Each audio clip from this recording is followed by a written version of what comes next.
The Leslie Marshall Show, a true democracy in talk radio. Of, for, and by you, the people.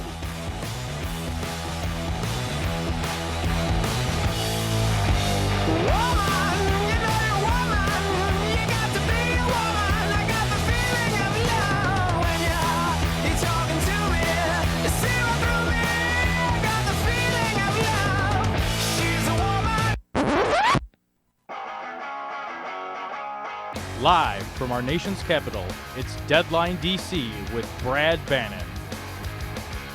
Welcome to Deadline DC with Brad Bannon. I'm a Democratic strategist, a columnist for The Hill in Washington, D.C., and a political analyst for news radio stations KNX in Los Angeles and WGN in Chicago. My company, Bannon Communications Research, polls for progressive issue groups, labor unions, and Democrats. If you want to learn more about me and my political polling company, you can, or you have any suggestions for Deadline DC, the best way to reach me is on Twitter at Brad Bannon. Today on Deadline DC, we have a great show for you. First, in the first half hour, we'll discuss the Biden Build Back Better plan with Dr. Robert Shapiro. And then in the second half hour on the Provocative Progressive Political Panel, we'll discuss voter suppression in Georgia and voter enhancement in Congress with Edward Theogene of Generation Progress and progressive activist Mark Grimaldi. But first, we have this clip from President Biden talking about his Build Back America plan. It's time to build our economy from the bottom up and from the middle out, not the top down. That hadn't worked very well. For the economy overall, it hadn't worked. Because Wall Street didn't build this country. You, great middle class, built this country. And unions built the middle class. And it's time, and this time, when we rebuild the middle class, we're going to bring everybody along. Regardless of your background, your color, your religion, no matter, everybody gets to come along. So today, I'm proposing a plan for the nation that rewards work, not just rewards wealth.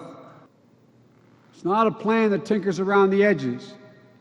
It's a once-in-a-generation investment in America, unlike anything we've seen or done since we built the interstate highway system and the space race decades ago. In fact, it's the largest American jobs investment since World War II. It will create millions of jobs, good-paying jobs. It will grow the economy, make us more competitive around the world, promote our national security interest, and put us in a position to win the global competition with China in the upcoming years. It's big, yes. It's bold, yes. And we can get it done. We have to move now. Because I'm convinced that if we act now, in 50 years, people are going to look back and say, this was the moment that America won the future. What I'm proposing is a one-time capital investment of roughly $2 trillion in America's future, spread largely over 8 years. Okay, that was President Joe Biden talking about his Build Back America plan. Our first guest today is Dr. Robert Shapiro, who is chairman of Sonecon, an economic advisory firm and a senior fellow at the Theo McDonough School of Business at Georgetown University. He is an internationally known economist who has advised several prominent Democrats on economic policy. He was the Undersecretary of Commerce for Economic Affairs in the Clinton administration. Dr. Shapiro, welcome back to Deadline DC with Brad Bannon. It's a pleasure to be here, Brad. Well, let's start with this. What is the current state of the economy? Is it getting better? Is it stagnating? It doesn't seem to be getting worse. What is the current condition of the economy? Well, the further you look down the road, the better it looks, frankly. Right now, there's still a lot of uncertainty in the economy. We have brought down unemployment, but there's still around 8 to 9 million fewer people working than before the pandemic. It really depends, will continue to depend on the pandemic. That is the prospects over the next three months, say. Because if we get a resurgence, the economy will slow again. And we have gone through this enough times that you would think we had learned the lesson to avoid this, but it's not clear that we have. At the same time, when the remarkable progress of the vaccination program suggests that we will reach a kind of herd immunity from vaccinations rather than from infections, probably sometime this summer. And certainly those who are vaccinated can return to normal activity. And there is so much pent-up demand. Purchases that people have deferred over the last year. They haven't taken vacations. They haven't bought appliances. They haven't bought automobiles because there was so much uncertainty. Instead, what they did was increase their savings, and it's a very important economic marker because it's called precautionary savings. When savings go up like they have under these conditions, it's because people are afraid things are going to get worse. The saving rate in 2020 was 16%. That's the highest rate since 1945. That's why we needed these enormous rescue plans, and why we had to give checks to everybody, even if your wages and salaries had not been affected by the pandemic, because we needed to overcome all that savings, all that saving behavior. It was pure Keynesianism. And there's every reason to believe it will work. And that is when people no longer are afraid that things are going to get worse, but rather that they're getting better, they will start spending, and at I think, an enormous rate. And I think that, the growth rate this year will be somewhere between 5 and 6%. And I think the growth rate next year will be higher. I think we're going to see the kinds of growth that we saw in 1983 and 1984, when Reagan was able to run commercials, Morning in America. So I'm very optimistic about the economy, the course of the economy from summer onwards. The next couple months, I'm less confident about. Okay, well, let me. Last week we had a new jobs report, and I believe there were almost 1 million new jobs added to the economy. It was 900,000 and something, I believe. Right. And I heard one critic of one Republican say, basically, that's a sign as the economy is coming back, and also said that's a sign we really don't need any more new massive federal government spending because the economy is on the road back, and it's just pointless to spend all this money to juice-start a economic process that's already started. What do you have to say to that? Well, the economy is on its way back because we spent all that money. That's the only reason the economy is back. We had about a third of the country who suffered very serious income losses, and the rest of the country was saving. Without all that money, this economy would have spiraled down, would have continued to spiral down in the third and fourth quarters of last year and in the first quarter of this year. We'd be in a depression today. Instead, we're on the edge of a boom.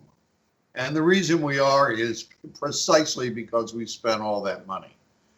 Now, the economic effects are different for the COVID rescue plans, the CARES Act, the December appropriation, and then the American Rescue Plan. Okay, Dr. Shapiro, we're going to go to break now, but when we get back from break, we'll have more of Dr. Robert Shapiro, chairman of Sonecon, a noted economist who served in the Clinton administration, to discuss the Build Back America plan and the coming economic boom, hopefully.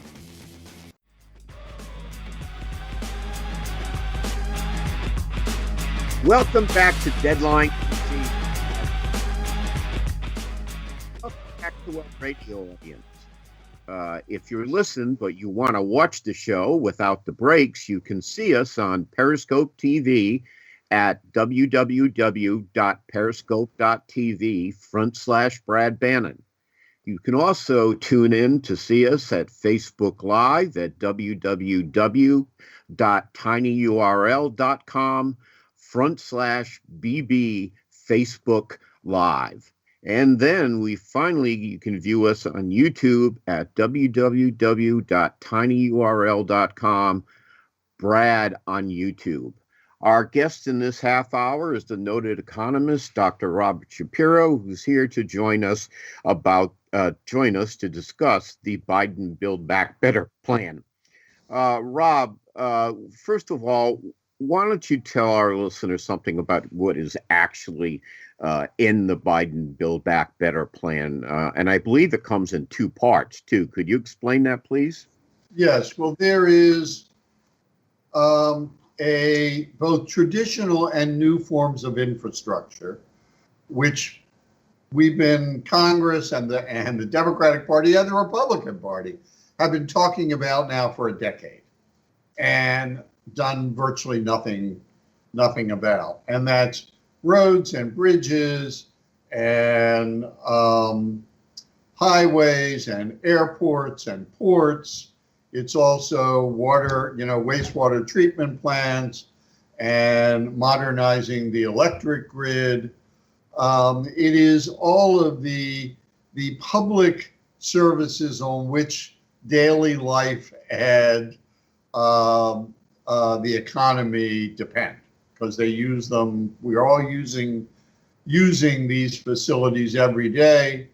Also, broadband. Universal broadband is part of that as well. So that's the infrastructure part of it. What the administration has decided to do is to use this infrastructure bill as a platform for what you might call social infrastructure rather than physical infrastructure. And that would include education and childcare, some marginal healthcare initiatives as well. That's a political judgment. I've been asked, do I think it should be bigger? And my response is always, well, certainly the needs are at least equal to $3 trillion. If you're looking across all of those areas, it's actually across all those areas, it's considerably larger, where it doesn't do anything for the 10% of Americans who still don't have health insurance. In education, it doesn't do anything about tuitions for 4-year institutions, only 2-year institutions. So the needs are greater. Whether or not it should all be packaged in one bill is a political decision. And I think there's a real argument for and against it myself, politically. It makes it a much easier target. It means you have to raise taxes more. My own view is that if we get a boom next year, Joe Biden can do whatever he wants. He could come back and do education and healthcare, for example, if he were going to really take on infrastructure in this bill. As a political strategy, to me, that makes more sense. But I'm an economist, and economically, every part of that bill has sufficient justification economically. These are the kinds of investments that don't kind of jumpstart the economy, though they do create jobs. What they're really about is making everything in the economy a little more efficient, and therefore raising the underlying productivity growth rate and overall GDP growth rate of the economy, trying to bring us back to an average of 3 to 3.5% growth instead of 2 to 2.5% that we've been in ever since President Clinton's term ended. President Clinton's was the last term to have 3 to 3.5% average annual growth, and we have not seen it since. Well, let's talk about the financing for the Build Back Better plan. Now, it's my understanding that at least part of the cost of the plan would be paid for by revoking the Trump tax cuts, increasing during the Trump administration, they significantly dropped the corporate profits rate. All sorts of wealthy Americans got tax breaks. How would this be financed exactly, the Build Back Better plan?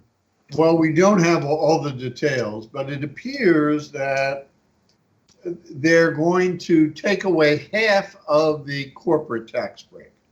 Corporate rate went from 35% to 21%. And they're talking about raising it to 28%. My guess is they may not get 28%. My guess is it'll be closer to 25% because Joe Manchin has already announced that he will only support 25%. So I think we're looking at 25%, which means you need to find others. Either you need to cut back the scope of the plan right now in this bill and focus just on infrastructure, or you're going to have to find serious additional revenues. Now, you certainly could get that out of, Janet Yellen, the brilliant Treasury Secretary, and happily an old friend of mine, has said that we need to get a lot more revenues through a minimum tax on the foreign earnings of U.S. companies. And I think that that's a fine idea, particularly since these earnings often escape all tax by moving them from country to country towards tax havens. And a lot of companies, there's been a lot of talk about it in the last few days. A lot of companies, like I think Amazon and Nike, don't pay any federal taxes at all. Right. Absolutely. Yeah, I have to say, I think that even though politically it won't work, but economically, the right way to fund infrastructure is in part through what's called user fees. The people who use the infrastructure pay for the infrastructure. We always used to do this with roads and highways, and it was through the gas tax. So you paid for the roads and highways through a tax on gas, which was used to use the roads. Rob, sadly, I'm going to have to interrupt you because we're running out of time. Thank you very much. Our guest in this half hour is Dr. Robert Shapiro, a prominent economist who joined us today, as he has several times in the future, to discuss the Biden Build Back America plan.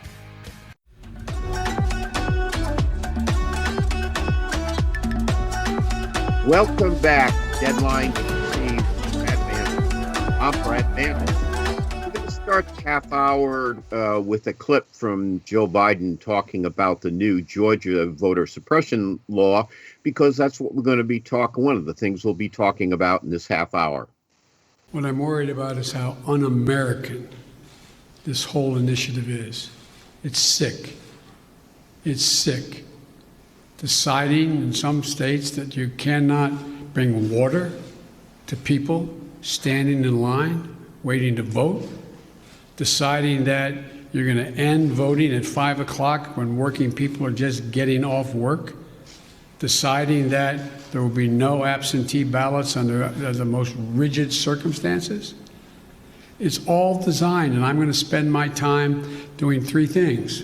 One, trying to figure out how to pass the legislation passed by the House, number one. Number two, educating the American public. The Republican voters I know find this despicable. Republican voters. The folks outside this White House. I'm not talking about the elected officials. I'm talking about voters. Voters.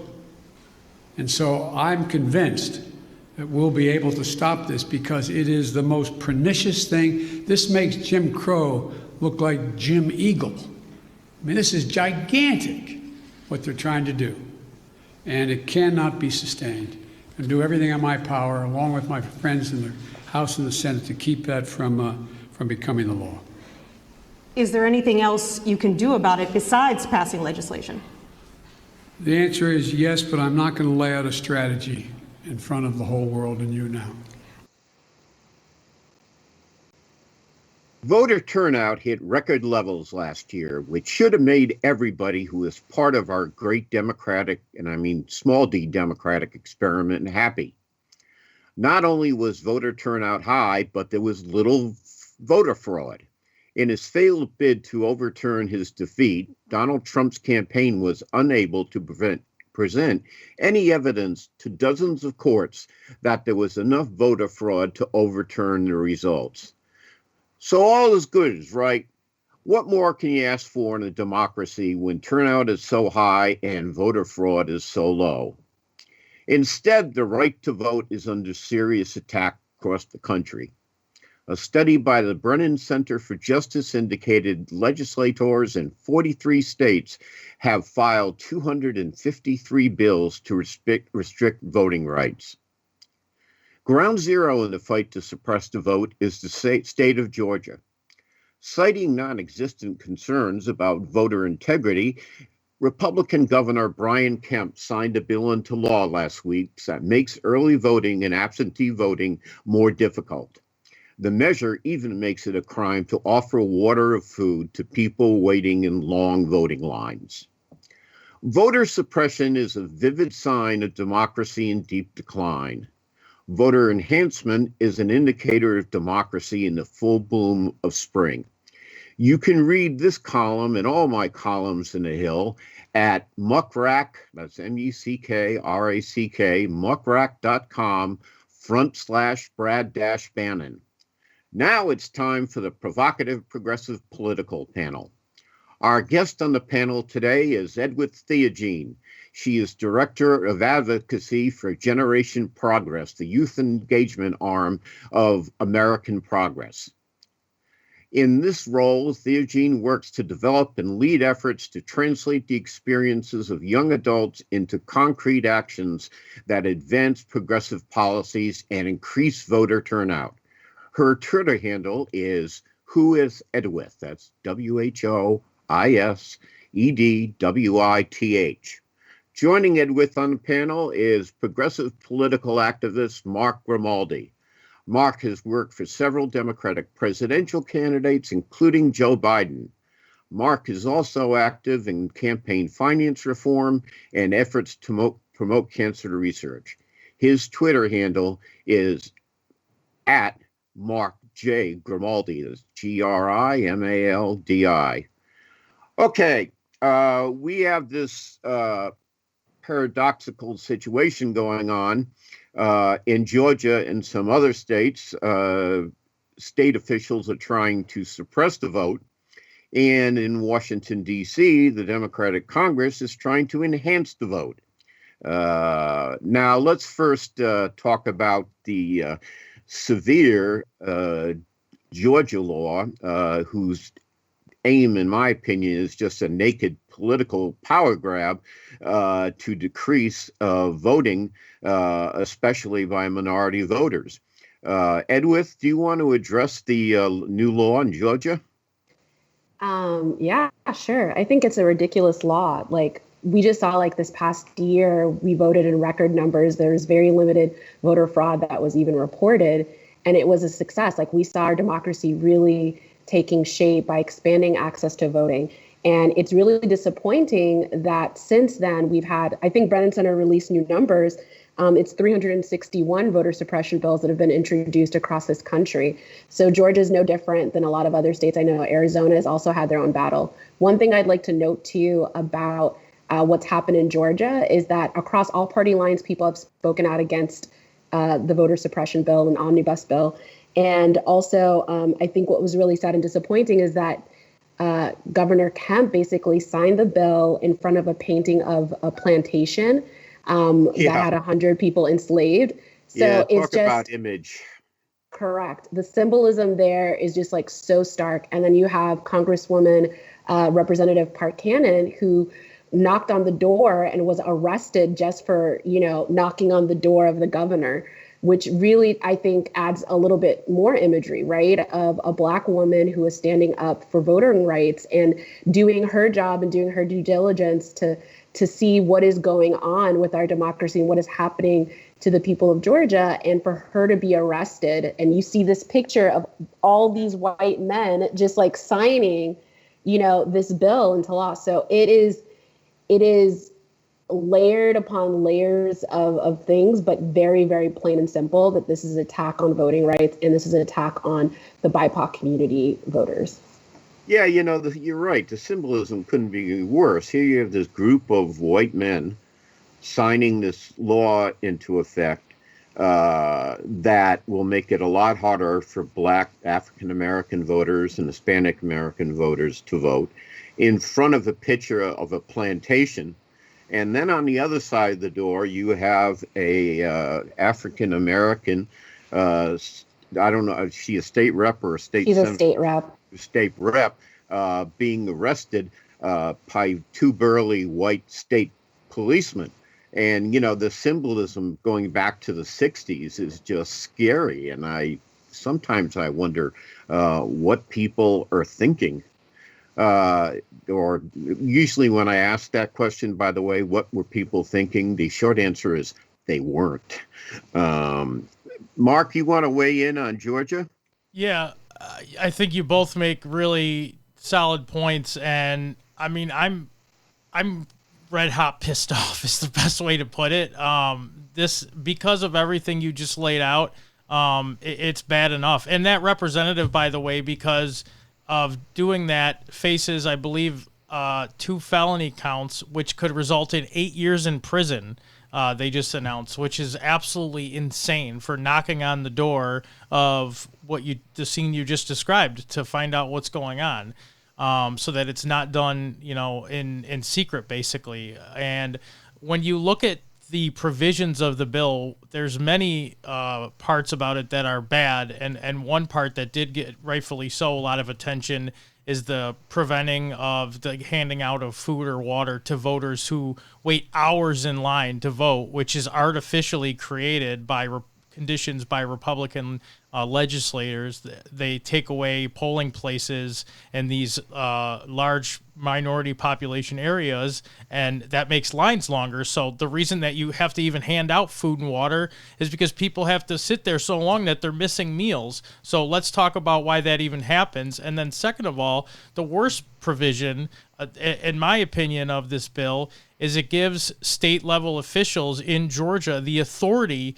to usurp the powers of the county election boards, which in effect is going to allow the Republican-dominated state government in Georgia to potentially disqualify voters in Democratic-leaning areas. So if you think about what the claims were from Republicans, even though there was no proof of voter fraud, they were pressuring the governor and then the head of elections in Georgia. Trump famously made that call to Brad Raffensperger, trying to get him to cancel out votes. Well, now it would give the authority to the state legislators who were trying to do that. So now they could just do it themselves. So I think the way that President Biden, Brad, and Edwith all described it is accurate for those reasons. Okay, we're going to go to break now. But when we get back from break, we'll have more of the provocative progressive political panel with Edwith Theogene and Mark Grimaldi. Stay tuned, because we've got a lot more coming.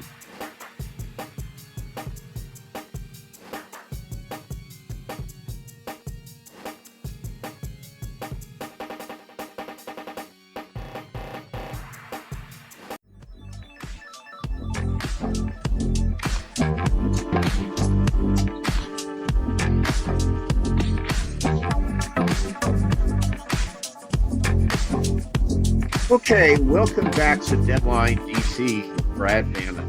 I'm Brad Bannon, and we are talking with our provocative progressive political panel.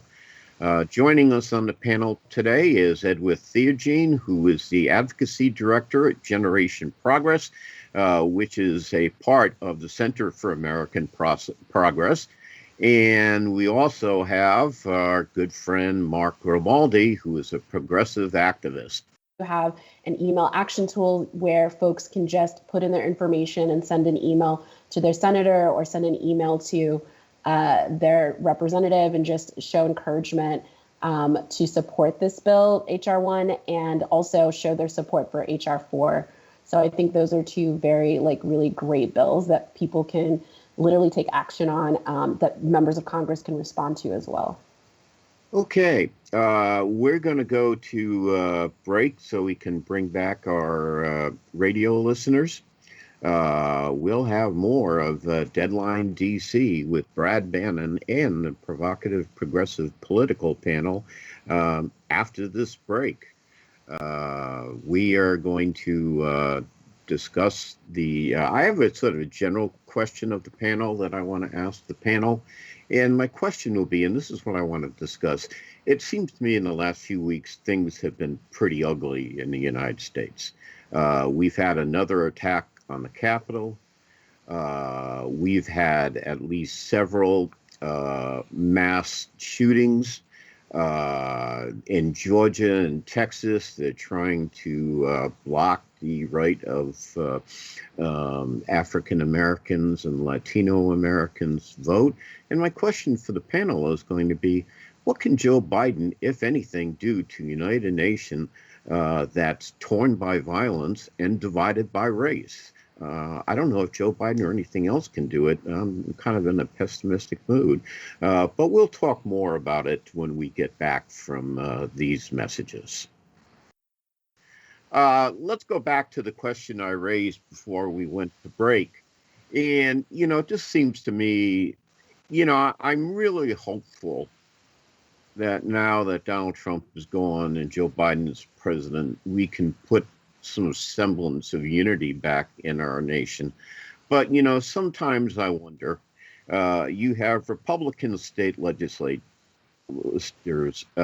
trying to suppress the minority vote. They have all sorts of justifications about why they are clamping down on voting, but it's nothing more than a naked power grab. And really, they don't want, we played a clip Jim Hightower was talking about, where they want, some guy in Texas talking, we want not only lots of voters, but we want quality voters.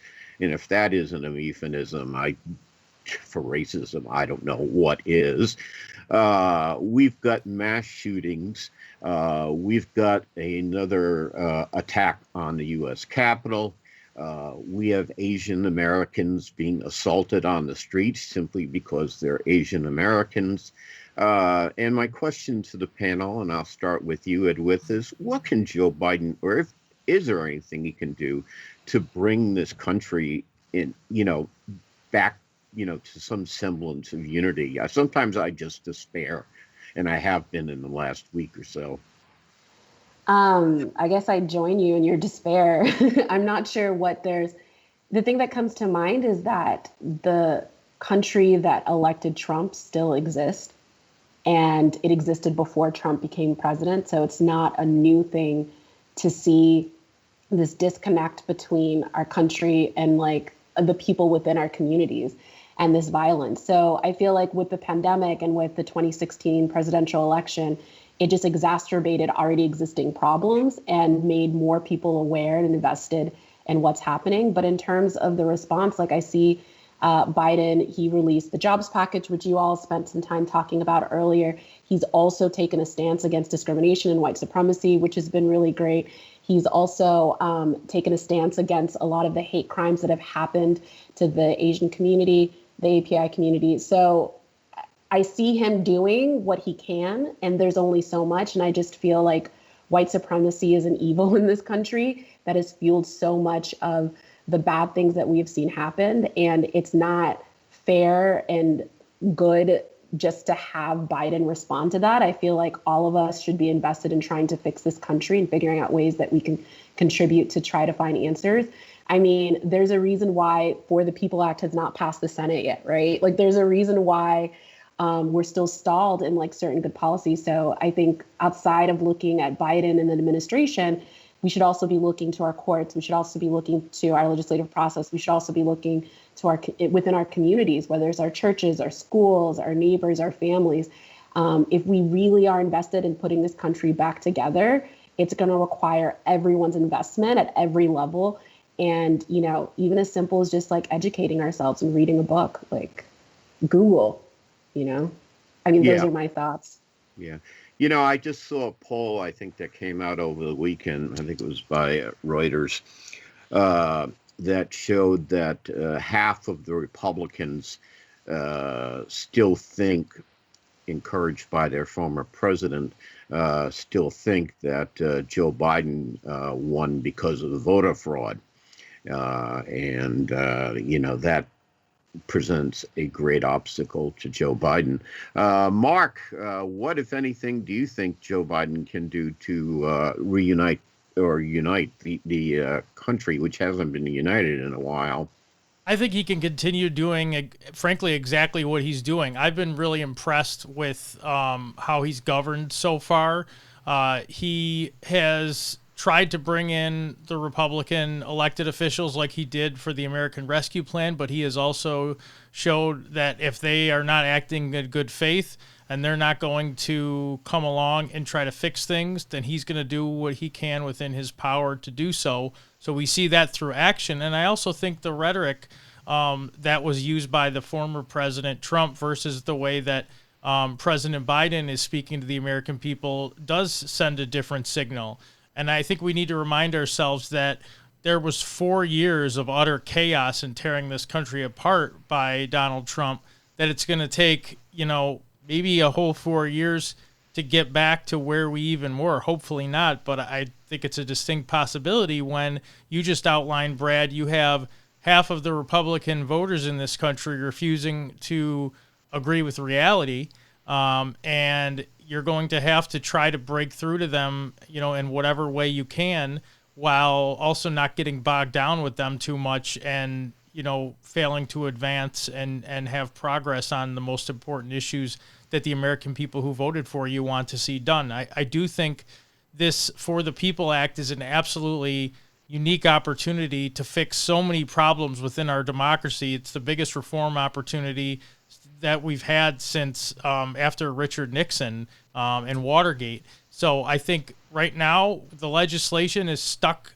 because of Joe Manchin. So if people want to have action and call him and pressure him to support having this voted on, you can call his office. It's 202-224-3666. 3954. It's 202-224-3954. It makes a difference when elected officials hear from their constituents. So if you are in West Virginia, especially, make sure you call his office. Beyond that, I think Edwith brings up a good point, which is we on our local level can make a difference, whether it's by talking to our own local elected officials or running for office.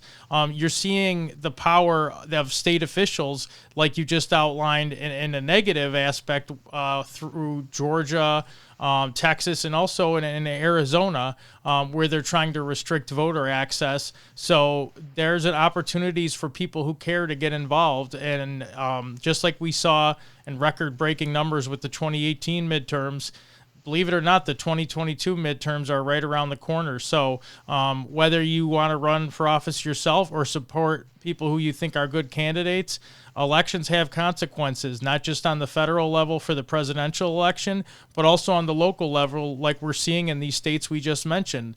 People who are unhappy with those representatives, don't just vote to get them out of office, but support people who are running in primaries who have the best chance to do so and who are aligned with your values. That's what we can do now to help President Biden as well.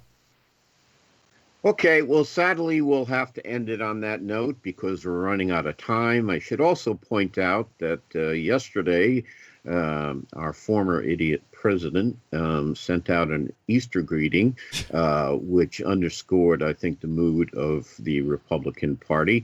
And President Trump's ex-former